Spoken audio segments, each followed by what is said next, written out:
Honduras. Muchas gracias. Cuba, por favor. Sí, muchas gracias. Bueno, quería ante todo agradecerle a los organizadores de esta actividad la posibilidad de nuestra participación. Por tanto, muchas gracias por todo lo que me han posibilitado. Yo quería referirme a lo siguiente. Creo muy buenas las experiencias que han mostrado aquí hoy, igual que ayer. Y quería tomar dos referencias. Una de la señora Olga y otra del señor Matías. Primero, la gobernanza, que Olga se refería a la gobernanza. Pienso que con todo lo que se ha hablado aquí, si nosotros no logramos que exista una coordinación basada en las estrategias nacionales, los esfuerzos particulares y las iniciativas solamente no resolverían todo el problema. Porque después las estrategias nacionales son aprobadas por los mandatarios, que son los que se comprometen en los foros internacionales y son los que se han comprometido con los 17 objetivos del 2015-2030. Y para poder lograr todo eso, esos objetivos, también existen las legislaciones nacionales, que también debe ser un apoyo para poder cumplir en cada lugar lo que el país determine que es la mejor forma para resolver su problema en la reducción de riesgo de desastre. Y también, como decía el señor Matías, que también lo considero muy oportuno su planteamiento, las alianzas públicas con el sector empresarial, mucho más allá que el sector privado. Porque en esas alianzas podemos entonces cumplir precisamente esas estrategias nacionales, pero que no sean solo en la emergencia, como él planteaba, que sea sostenible, porque el ciclo de reducción de desastres no solamente es la respuesta y la recuperación, es la prevención y los preparativos para poder enfrentar cualquier evento. Por tanto, eso es importante. Para poder satisfacer las exigencias de la reducción de riesgo de desastre, tiene que existir de esa forma. La cooperación y las donaciones nos acompañan, sí, en un momento determinado, pero no son los que resuelven los problemas a largo plazo, ni siquiera a mediano plazo. Por tanto, los esfuerzos después lo hacen los gobiernos y las instituciones que se quieran sumar, tanto privadas como de otras ramas. Esos son elementos que creo que unen todos los intereses nuestros para poder seguir cooperando en esta dirección. Me parece, yo he aprendido aquí varias cosas. Mi país tiene otro sistema donde ahora estamos haciendo una adecuación al sistema económico. Siempre ha habido inversiones, ahora las inversiones van a ser mucho más allá, pero existe una ley de inversión y se le exige que cumplan todos los requerimientos, si no nos pasaría lo mismo que le está pasando a Ecuador hoy con Chevron, nos pasaría lo mismo que le estuvo pasando al Golfo de México con Macondo, y entonces por no cumplir las legislaciones y las exigencias que hay que cumplir. Eso es importante que se tenga en cuenta. Muchas gracias. Muchas gracias. Ecuador, por favor. Buenos días. A mí me llamó un poco la atención lo que comentaba Andrés en su exposición. Me parecía súper importante y me llamaba la atención básicamente porque cuando hablabas de mesas técnicas con el sector público y privado, me llevó un poco a lo que tenemos nosotros en Ecuador con las mesas técnicas de trabajo, pero son solamente el sector público.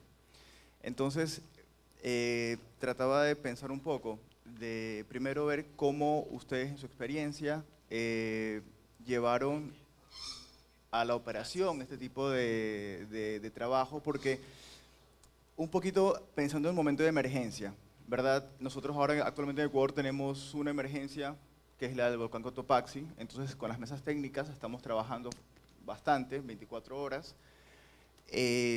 Entonces, y a veces es un poco complicado articular dentro del sector público mismo todas las líneas de acción. O sea, no te digo que sea difícil, pero sí hay momentos donde trabas. Entonces, a mí me preocupa, o quiero saber, ¿cómo ustedes hicieron para operativizar este tipo de mesas? ¿Cuáles son las principales complicaciones que tuvieron para llevar a la mesa a alguien del sector público con el sector privado y luego, en un momento de emergencia, cómo realmente, digamos, cuáles son los pros y los contras que podrían surgir?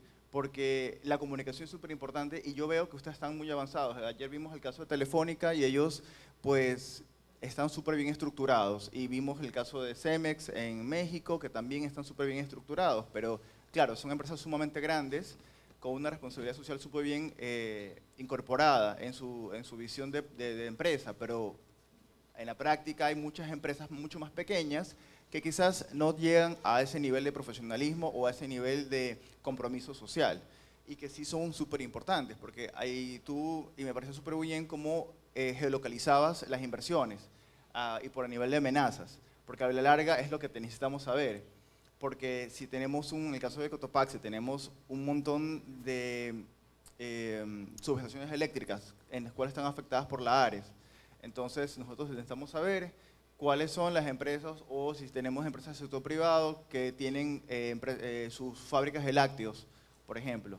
Pero si ellos están fuera del sistema, ¿cómo hacemos que se incorpore? Entonces, por eso un poco saber cómo lo estructuraron y en el momento de emergencia cómo funcionan, cuáles son quizás los puntos débiles que hay que ver y los puntos fuertes que hay que trabajar. Sigue Honduras, por favor. Le invito a los panelistas que vayan tomando nota de las interrogantes y demos respuesta ahora. Honduras. No, República Dominicana. Sí, Muy bien, buenos días, ya. tengan todos Y y los todas. tengo en orden. Mi pregunta va más o menos parecida a la de Ecuador, a UNEMI. Nosotros en nuestro país tenemos mesas, pero sector público. Entonces, me gustaría saber cómo hacen la coordinación de esas mesas en el sector privado. Si las mesas se reúnen solas particularmente o si tienen una intervención, porque me imagino que a nivel de privado pueden tener sus mesas y sus reuniones, y nosotros a nivel público también tenemos nuestras mesas y nuestras reuniones. Ahora me gustaría saber esa coordinación de esas mesas a nivel del sector público y sector privado. Muchas gracias. Perdón, un segundito. Lo que pasa es que tenía mal el hablador, por eso lo relacioné mal. Ya después continuamos con Trinidad y Tobago, Federación Internacional de la Cruz Roja. Sí, muchas gracias a los ponentes, felicitaciones por su exposición, muy interesante. A mí me gustaría conocer un poquito más en el caso de México, en su experiencia, cuáles son aquellos mecanismos de incentivos fiscales o no fiscales que hayan desarrollado. En el caso del sector privado, cómo les ha respondido, y también me gustaría saber qué es lo que tienen en el radar para nuevos incentivos, sean estos fiscales o no fiscales. Gracias. Muchas gracias. Invito a Trinidad y Tobago. Good morning, everyone. I assume there aren't many English to Spanish translations, so I will speak very slowly. This is to the panel, and it follows the train of questions from before, but actually narrows down to Barbara and your current tragedy, because you said your presentation was hurried because of the tragedy, correct? So in the experience that you had recently, how has the response been with the private sector, given that as a national coordinating point or national focal point, you have it live? Give us the live experience. Has it only been large companies, or did you already have that network in place that you can, as Sidema said, he asked yesterday about how do you make the connection real between the public and private sector in response to a tragedy? Ok, gracias Trinidad y Tobago. Invito entonces a la Federación. Y creo que cerramos con cerramos con ella.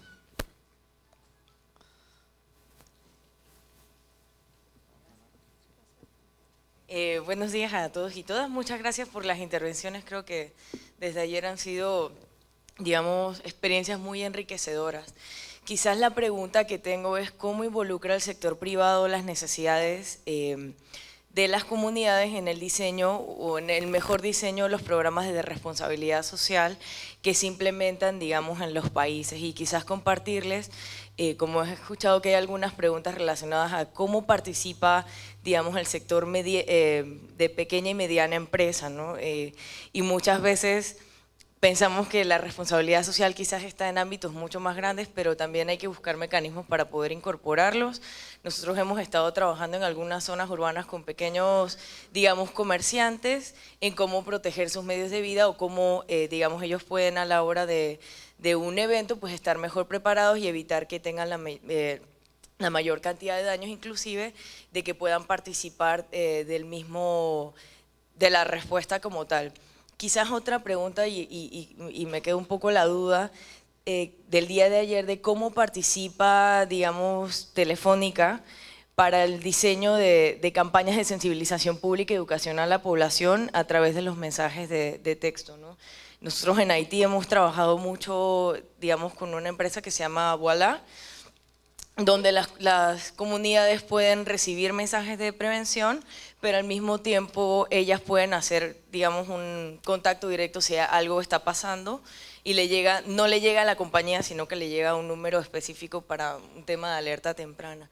Pero quizás son mis dos preguntas como más claves, ¿no? ¿Cómo participa la comunidad en el diseño de los programas de responsabilidad social o se toman en cuenta las necesidades que tienen? Y luego el tema, pues, de sensibilización pública y educación como parte de acciones de reducción de riesgo de desastres.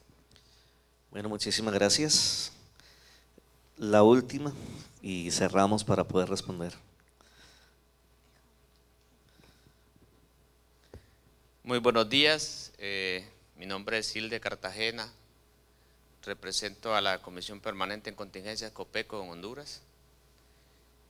Yo quizás solo hacer dos comentarios. Primero, como ejemplos, compartirlos con ustedes en el tema de las relaciones público-privadas. Nosotros tenemos así, por dar como ejemplo, dos casos puntuales que les podría mencionar. Que uno es con la Asociación de Maquiladores de Honduras, donde se tiene un convenio con ellos, que es más bien cómo estamos trabajando directamente, iniciando con los empleados que ellos tienen, para poderlos sacar de los bordos, por ejemplo, un convenio de construcción de viviendas de los empleados de sus maquilas que viven en las zonas de alto riesgo, por decirle algo, ya es una parte de una iniciativa. Y lo otro que hablaba, inclusive ahorita me acordé cuando ella pregunta sobre cómo la Telefónica trabaja juntamente con el tema de los mensajes. Nosotros en nuestro caso, sin hacerle publicidad a Tigo, ellos ya hay un convenio también donde específicamente en las zonas donde se declare cierta emergencia, amarilla, roja por ejemplo, pueden emitir mensajes a todos los números de teléfono que están incluidos dentro de una área específica, un municipio, un departamento. Entonces ya hay algo específico donde podemos compartir juntamente con la empresa privada, ¿verdad? Son como dos ejemplos que yo les podía mencionar de mi caso, de nuestro país. Pero quiero hacer una pregunta puntual también que creo que tenía que ver con algo que alguien preguntó. Yo quisiera, así como que los representantes de la empresa privada, yo les podría preguntar qué les motiva a ustedes para poder entrar en una iniciativa público-privada, para poder, como decía la expositora de México, que me llamó la atención, que ya no sea solo sembrar un arbolito, la responsabilidad social. ¿Cómo los convenzo yo como empleado público, que creo que aquí vemos varios también? Me voy donde la oficina del señor Don Matías, que es el gerente de su empresa, y llego, bueno, ¿cómo lo convenzo? ¿Qué quiere escuchar él de mí para decir, bueno, yo le entro? Yo quiero y comparto con usted esa iniciativa y vamos a hacer una iniciativa que ayudemos a la gente de los bordos, a la gente que vive en alto riesgo, construir eso. Entonces, ¿qué hacemos? ¿Qué esperarían de nosotros? ¿Y qué podemos esperar también nosotros de ellos, verdad? Porque esa es la idea. Muchas gracias.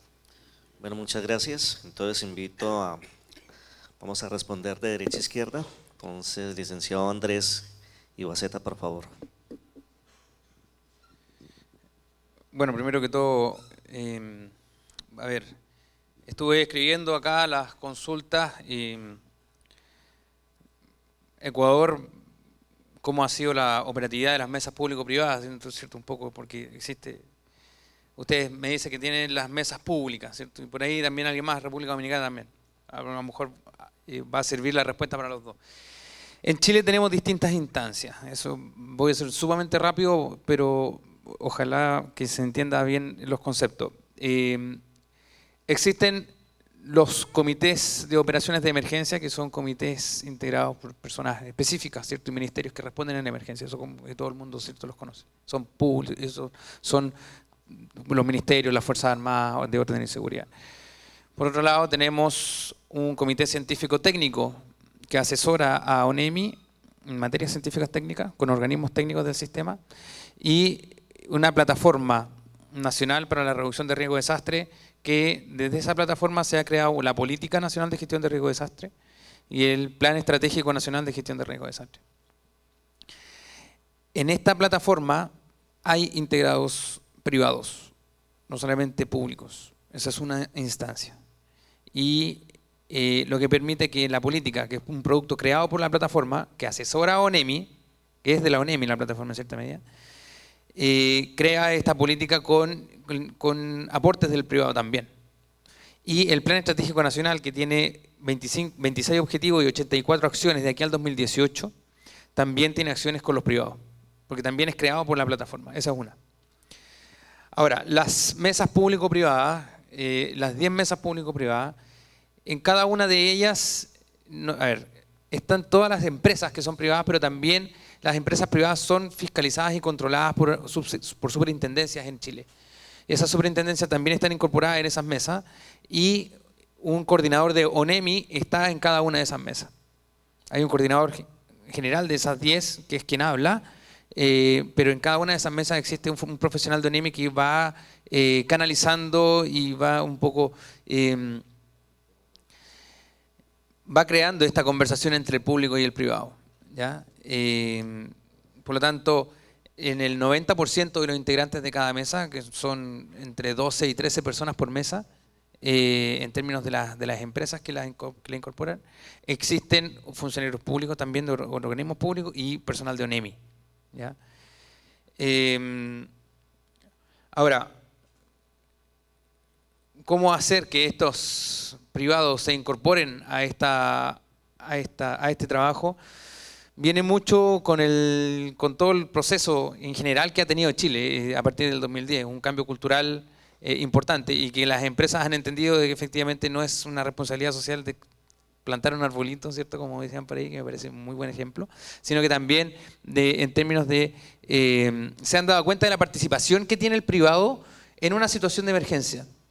El privado trabaja mucho con el sistema en una situación de emergencia, especialmente, por ejemplo, las empresas mineras o las grandes empresas que aportan, ¿cierto?, en la respuesta, y se han dado cuenta de que mientras antes participen en términos preventivos, en términos de la planificación, en el momento de la emergencia, menos van a incorporar, a entregar como en términos de recursos. Si tienen una respuesta más resiliente, obviamente que va a ser mucho menos recursos que se van a ver involucrados para la respuesta. Hoy día nosotros tenemos un proyecto de ley en el Congreso que está a puertas de salir, en la nueva ley del Sistema Nacional de Gestión de Riesgo y Emergencia, y donde involucra efectivamente a los privados y donde los obliga a entregar todo tipo de información en términos de recursos y capacidades que tengan que ver con procesos de resiliencia y manejo de emergencia. Y esa información debe ser georreferenciada, como lo estamos haciendo con los mapas de riesgo de las mesas público-privadas. Y es una línea que ellos han estado de acuerdo y en cierta medida se han visto que tienen una responsabilidad con el país y con la gente, por lo menos en Chile, de lo que tenga que ver con materias de gestión de riesgo. ¿ya? Por lo tanto, ellos saben que este proyecto de ley están incorporados y desde ya prefieren empezar a trabajar en este tema para que cuando salga la ley, que debería ser a fin de año, no les caiga, entre comillas, como de golpe, ¿cierto?, esta instancia. Quiero aprovechar el micrófono para terminar de responder algunas cosas. Por ejemplo, el sistema de mensajería.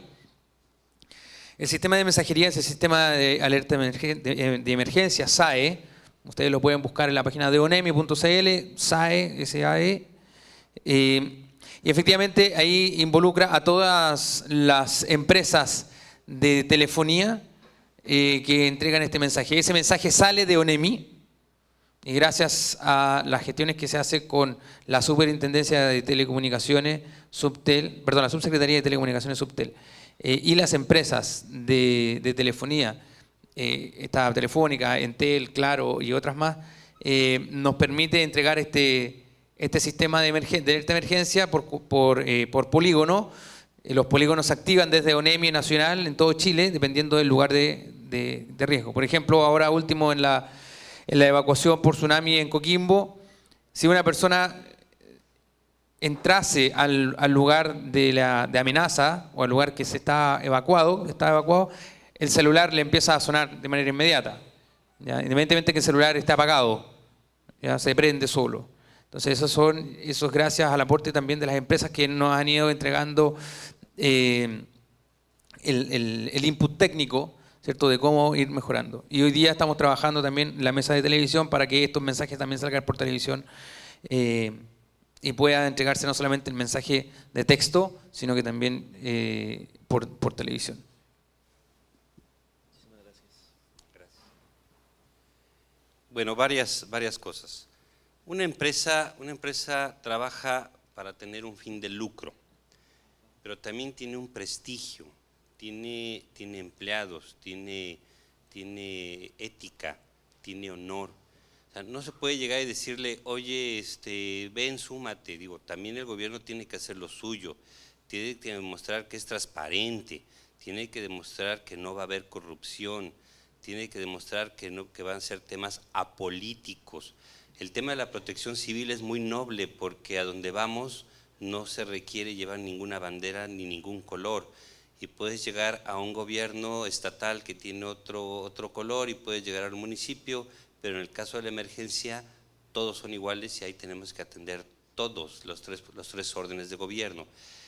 Yo creo que es una responsabilidad de los gobiernos el poderse acercar a las empresas. Las empresas ven pasar a los gobiernos cada 3, cada 6 años y luego llega uno, luego llega otro y sí trae buenas ideas, sí quiere trabajar, nada más me quiere inspeccionar 6 veces la empresa a la semana y digo, yo creo que el generar la confianza con las empresas es un trabajo de todos los días, de poder empezar a crear proyectos conjuntos de manera junta. Es un gana-gana, el empresario no se va a ir, él tiene ya su inversión, tiene su espacio, tiene sus compromisos y también empieza a generar ese compromiso con su entorno, tanto ecológico como social, y es ahí donde el gobierno, en lugar de tomarlo como un enemigo, lo debe de encontrar como un aliado, en donde la suma de esfuerzos va a mejorar las condiciones también para el propio empresario. Sobre otra pregunta que hablaba sobre buscar innovadores estímulos fiscales, es muy complicado porque también no se puede hacer la protección civil, te voy a abrir 10 formas de cómo te voy a hacer deducible de impuestos y no se trata de que me pagues lo mismo que ibas a pagar como impuestos y lo dediques a esta vía. Se trata de lograr esa corresponsabilidad. Por eso hablamos por ejemplo, las asociaciones público-privadas, es un decir, oye, necesito construir ese bordo porque se inunda. Sí, pero el gobierno no me alcanza, el gobierno municipal no tiene el recurso, no lo tiene el gobierno estatal ni tampoco el gobierno federal. Oye, pero los empresarios que están en la zona y que pueden ser beneficiados por esta por esta obra, oye, ¿la puedes hacer? Sí, te la voy a pagar yo gobierno, no te la voy a pagar ahorita, te la voy a pagar, no sé, en 2, 3 años o 5 años o 10, dependiendo de los montos, pero la obra puede construirse, puede haber esa rentabilidad que todos nos dicen. Si inviertes un dólar en prevención, te vas a ahorrar 7 en reconstrucción. Digo, todos lo sabemos, ¿a quién estamos invirtiendo en la prevención?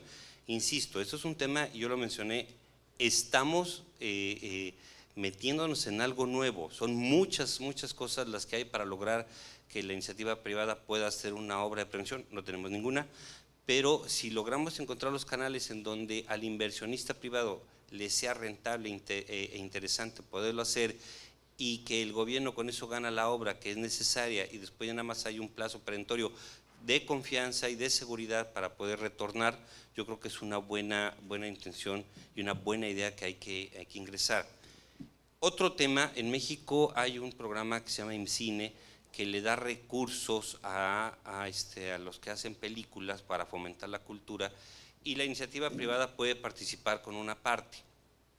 Queremos lograr que saliera un decreto igual para nosotros, y entonces se hace un consejo en donde participan los organismos privados, no todo es gobierno.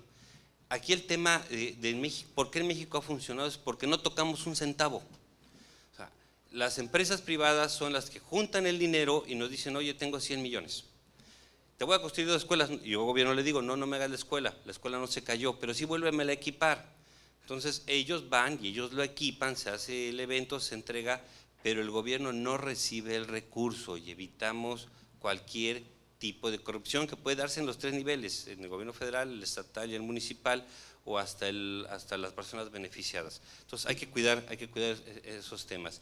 Otro, oye, que estamos haciendo el tema de resiliencia, por ejemplo, traemos un programa muy importante con CEMEX, que igual es una empresa de mucho prestigio en México, en donde queremos crear ahora comunidades resilientes y mujer resiliente, que un poco nos brincamos esto por el tiempo.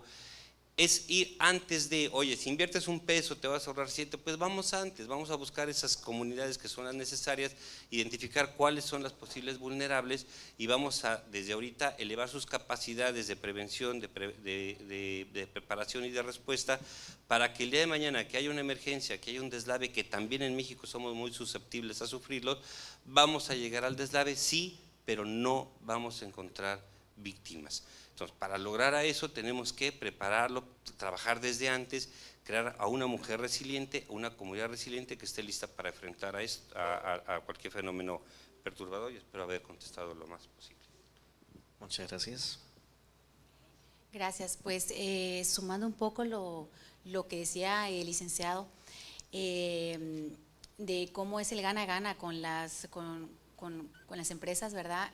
Nosotros, como con Red en Guatemala, a través de los donativos que ellos nos dan para garantizarles la transparencia del curso, lo que hacemos es que recibimos los donativos a través de actas que se imprimen en hojas de Contraloría General de Cuentas, y en el acta se pone cuál es el destino de la donación, y esa es como una forma que nosotros tenemos de garantizarles que el recurso está bien distribuido. Nosotros también les ofrecemos menciones en redes sociales. A veces solo yo soy la que les pone bien hecho, gracias por colaborar, ¿verdad? Pero es importante despertar el interés de las empresas, sensibilizándolos sobre qué es gestión de riesgo, porque en Guatemala tenemos la desventaja de que ven la gestión de riesgo solo como una respuesta, no lo ven como prevención, como mitigación y hasta reconstrucción, ¿verdad? Entonces, de esa cuenta es que falta mucho por hacer, pero estamos a punto de desarrollar una estrategia, lo que les mencionaba, con apoyo de COSUDE y de CEPRENAC, para lograr el involucramiento, ¿verdad?, de las empresas, y ahí sí que esperamos que poco a poco se vayan involucrando y que se sumen más, ¿verdad? Solamente. Y les quiero comentar en el caso de Telefónica, con el deslizamiento que acaba de suceder, Telefónica nos apoyó con brindar tiempo de aire para los brigadistas, y también nos apoyó mucho en la localización de personas que estaban soterradas, porque contactamos al enlace y él rápidamente a través de los mensajes que nos mandaban las personas que estaban bajo tierra se localizaron a través de GPS. No se ha logrado mucho porque todavía el trabajo sigue, ¿verdad? Pero sí nos colaboró mucho. Entonces, esos son como el tipo de cosas que nos incentiva, ¿verdad? Y que nosotros esperamos que las empresas privadas comprendan para que dentro de sus programas de responsabilidad social integren todos estos temas. Gracias. Bueno, muchísimas gracias a nuestros 3 expositores, Andrés, Rogelio y Bárbara. Felicitaciones, muchas gracias a ustedes. Vamos a un receso de 15 minuticos. Estamos atrasados en 10 minuticos, trataremos de compensar con el segundo panel. Entonces nos vemos faltando 20 para las 11. Muchísimas gracias. Y invito para el siguiente panel B